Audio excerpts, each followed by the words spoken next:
وہ میرا نبی میرا نبی میرا نبی ہے، وہ میرا نبی میرا نبی میرا نبی ہے، بولو سبحان اللہ۔ احمد ہے محمد ہے وہی ختم رسل ہے، مخدوم مربی ہے وہی والی کل ہے، احمد ہے محمد ہے وہی ختم رسل ہے، مخدوم مربی ہے وہی والی کل ہے، اس پر ہی نظر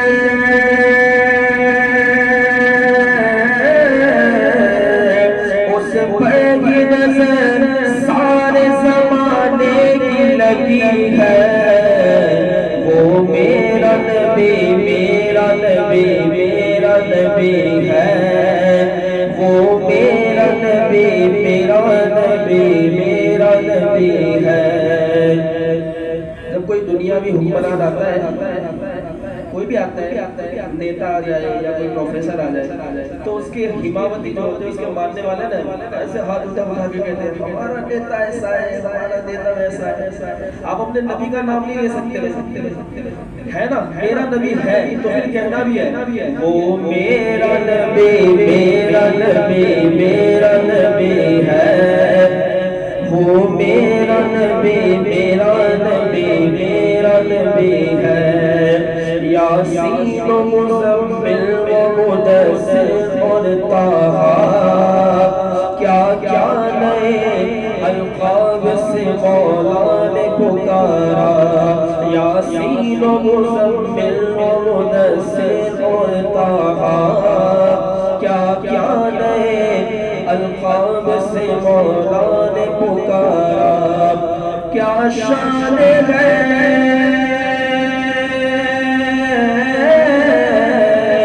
کیا شان ہے اس کی کہ جو امی لقبی ہے، وہ میرا نبی میرا نبی میرا نبی ہے، وہ میرا نبی میرا نبی میرا نبی ہے۔ آخری بار ہاتھ اٹھا کر وہ میرا نبی میرا نبی میرا نبی ہے، وہ میرا نبی میرا نبی میرا نبی ہے۔ درود پاک پڑھیے اللہم صلی علی سیدنا مولانا محمد وعلی آل سیدنا مولانا محمد علیہ وسلم، صلاۃ و سلام علیک یا رسول اللہ صلی اللہ تعالی علیہ وسلم۔ حضرات محترم، اللہ تبارک و تعالی کا بے شمار کروڑوں احسان ہے کہ اس نے پھر ہمیں یہ موقع عنایت فرمایا کہ اس کی راہ میں ہم قربانی پیش کر کے اس کی رضا اور اس کا قرب حاصل کر سکیں۔